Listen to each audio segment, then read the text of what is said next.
Praise the lord. September 4వ తేదీ 2022 సంవత్సరం. ఈరోజు దేవుని వాగ్దానం. క్రీస్తు వాక్యము మీలో సమృద్ధిగా నివసింపనీయుడి.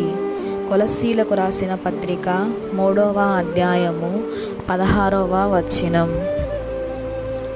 ఆధ్యాత్మికంగా మనము ఆరోగ్యంగా ఉండాలి అంటే దేవుని వాక్యాన్ని మన సమృద్ధిగా మన హృదయంలో నివసింపనీయాలి.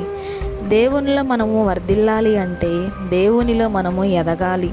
దేవుని సన్నిధిలో స్థిరంగా, యథార్థంగా, నిందారహితుడుగా ఉన్నప్పుడు స్థిరమైన అనుభవాలను కలిగి ఉంటాము.